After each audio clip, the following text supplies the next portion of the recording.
म्हाळसा,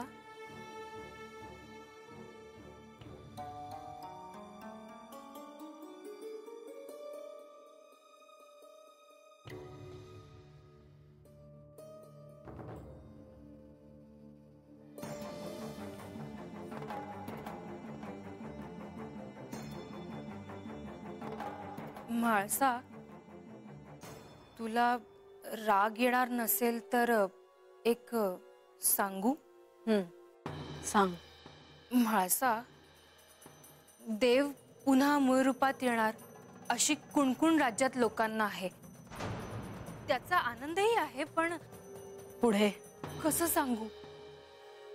देव एका परस्त्रीशी लग्न करणार असं काही लोक म्हणतायत.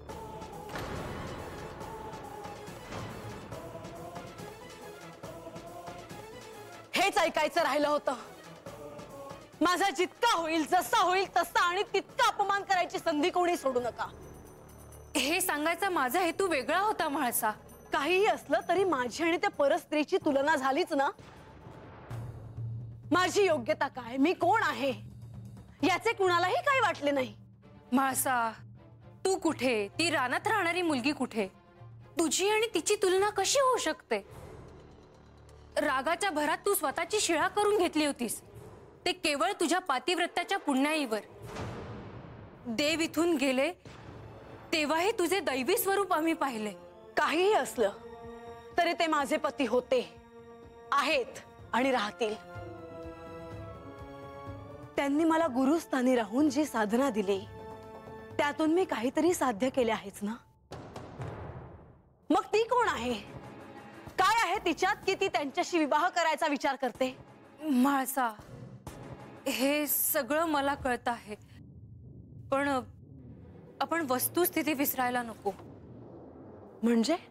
मी तुझी सखी म्हणून तुला सावध करते आहे. तुला काय म्हणायचंय मला कळायलाच हवं. म्हाळसा, देवांनी जशी तुला साधना दिली, जसे ते तुझे गुरु झाले, तसे ते त्या बानूचे गुरु का नाही होणार? काय बोलतेस तू? हो, कारण देव चंदनपुरीतच आहेत ना. म्हाळसाच्या भक्तीची परीक्षा त्यांनी पाहू नये. मी शिवरूपी श्री खंडेरायांना प्राप्त केले आहे, आणि तेही माझ्या भक्तीने आणि अपार प्रेमाने. ते एवढं सोपं नव्हतं. माझा श्वास आणि श्वास त्यांचे ध्यान करतो. माझे तन मन त्यांचे झाले आहे. मी शिवरूप झाले आहे. म्हाळसा, मला खात्री आहे हे त्या बानूला शक्य होणार नाही. भक्त असणं वेगळं आणि पत्नी असणं वेगळं. देव इथे एकटे येणार आणि तुझ्यासोबत संसार करणार. काहीही झालं तरी बानूला यांना प्राप्त करता येणार नाही. आधी मला एका प्रश्नाचं उत्तर दे. विचाराजी. तुला त्या खंडोबाशी विवाह करायचा आहे, कशाला? महादेव म्हणजेच खंडेराय आणि खंडेराय म्हणजेच महादेव. त्यांची भक्ती केली आहे म्या. आणि तू म्हणून त्याच्याशी विवाह करायला निघालीस? अगं तुझा तो देव खंडोबा जेजुरीत बसला असला तरी तो मूळचा स्मशानवासी आहे. भोळा शंकर आहे तो. त्याच्याशी विवाह करून केवळ दुःखच तुझ्या वाट्याला येणार आहे. तेव्हा त्याच्याशी विवाह करायचा विचार सोडून दे.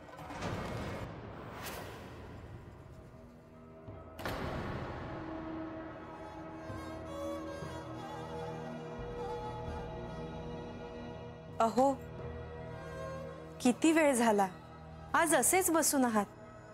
काय झालं? परीक्षा सुरू झाली आहे. कोणाची? बाणाईची. आणि परीक्षा कोण घेतायत? नारद मुनी? अहो, असं काय करता आहात? कुठे काय चाललं आहे तिथे तुमचं काहीच लक्ष नाही. नाही, माझं खरंच लक्ष नाही. पण मी म्हाळसाला वेळ देते, परंतु तुम्ही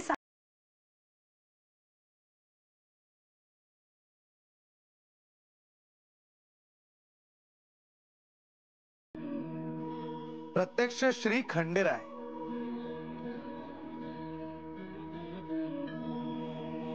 परंतु आता का? कशासाठी? तिनेही आता खूप काळ प्रतीक्षा केली आहे. तिला त्याचं फळ मिळायला हवं. श्री खंडेरायांनी मूळ रूपात परत आल्यानंतर तिच्या संदर्भात काय तो निर्णय लवकर घ्यावा म्हणजे झालं. श्री खंडेराय तर मूळ रूपात येतीलच आणि ते बाणाईशी विवाहही करतील, परंतु शिवाची पत्नी होणं एवढं सोपं नव्हे. देवी, जर तुम्हाला आठवत असेल तर म्हाळसा देवीने देखील विवाहाआधी तप केले. श्री खंडेराय त्यांचे गुरु झाले. श्री खंडेरायाच्या मार्गदर्शनानं म्हाळसा देवींची अष्टचक्र जागृत झाली.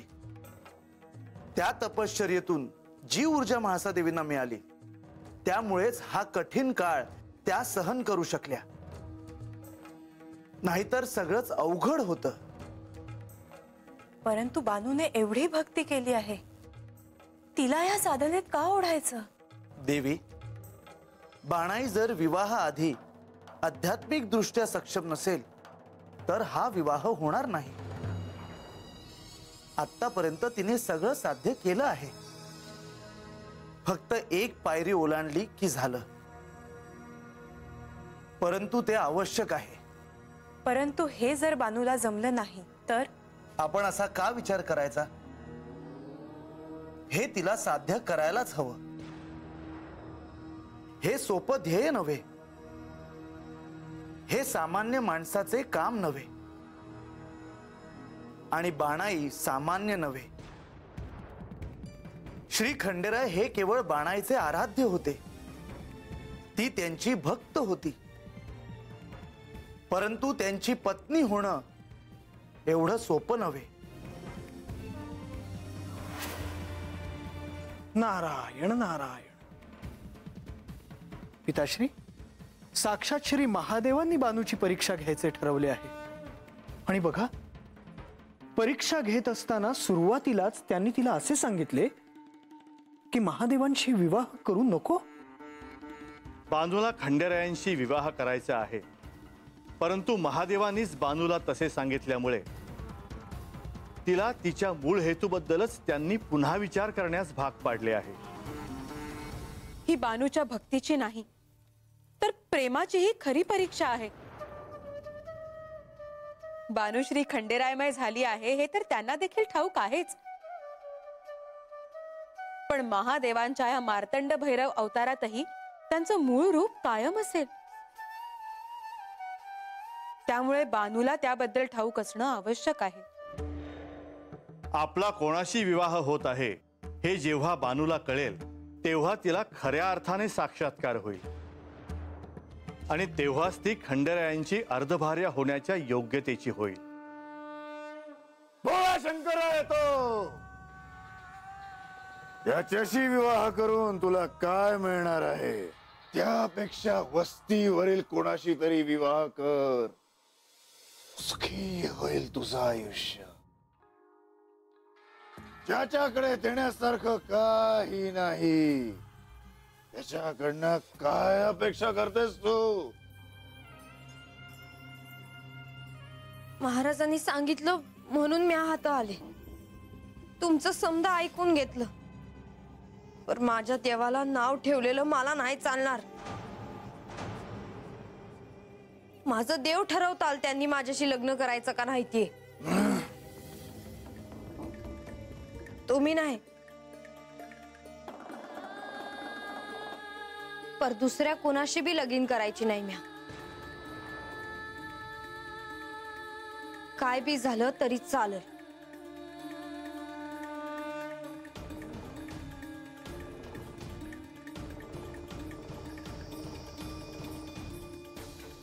बानू, मी तुझी परीक्षा पाहत होतो.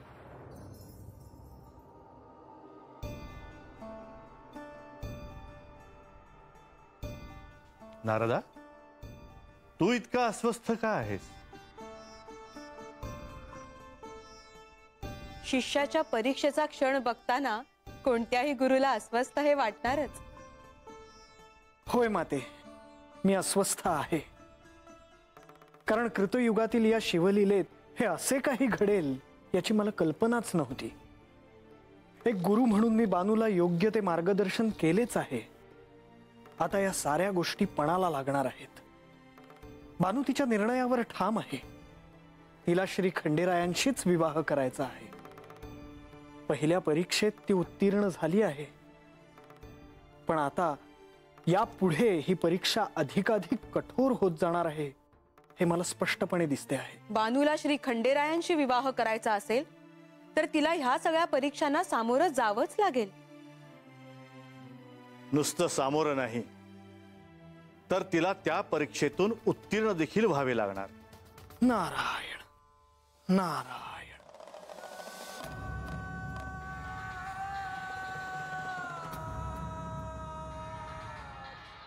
तुझ्या देवासाठी तू काहीही करशील?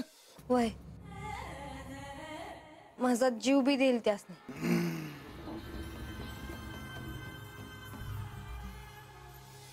तू शब्द दिला आहेस मला तर मागे फिरू नको. मी सांगीन ते तुला करावंच लागेल, नाहीतर तो तुझ्या देवाचा अपमान होईल.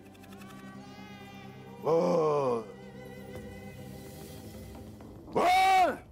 सांगा जी, काय करू म्या? ये इकडे समोर ये. समोर ये.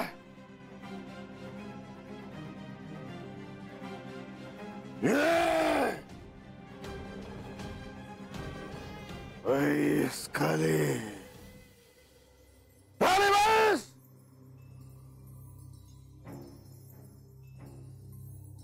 तुझे डोळे मीट.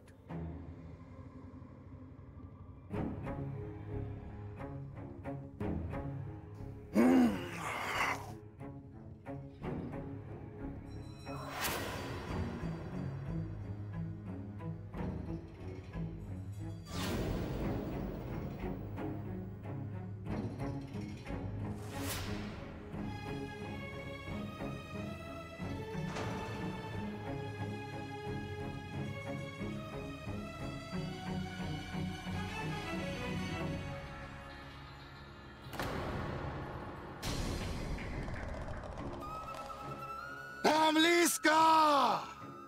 ये पुढे ये. ये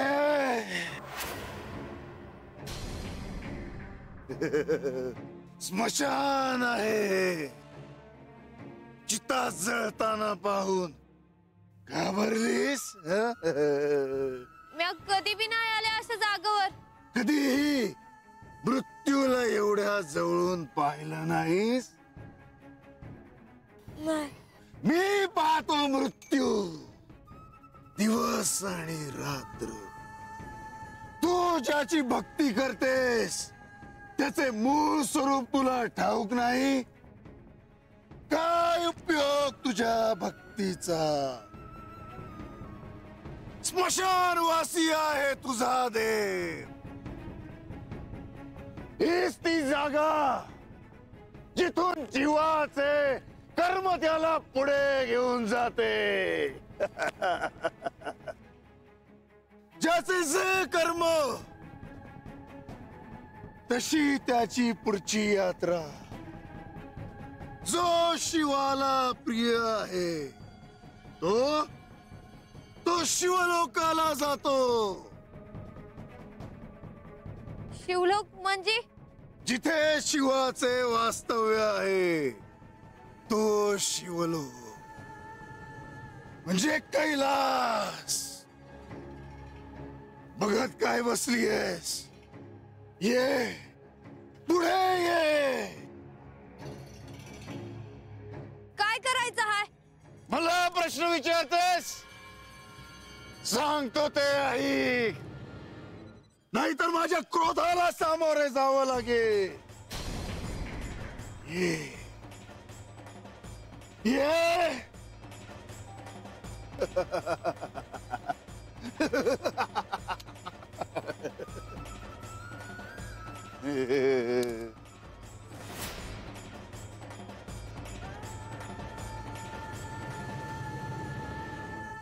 तुझ्या देवाचे मूळ स्वरूप काय बोल.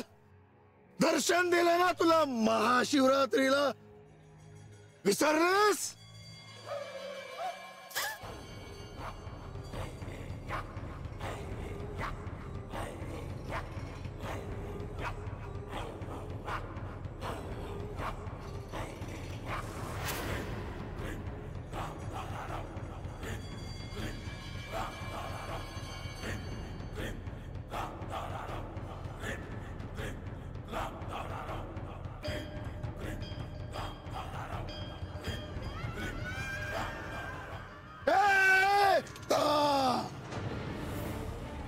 मागे जाऊ नको, नाहीतर शिवापासून दूर जाशील.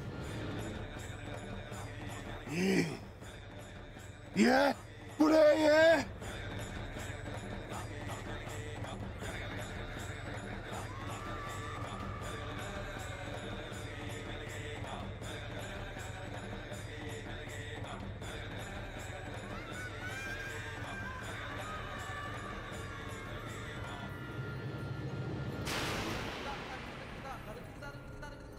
महादेव,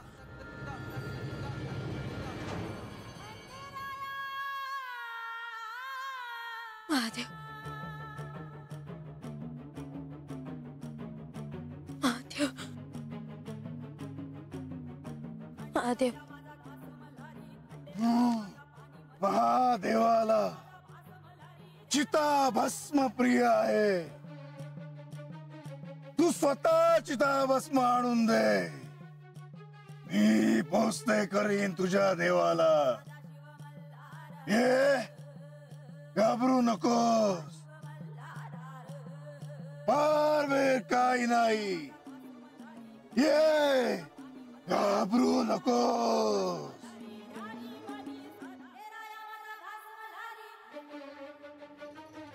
महादेव, महादेव.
हाताला लागलेली राख तू तुझ्या माथी लाव.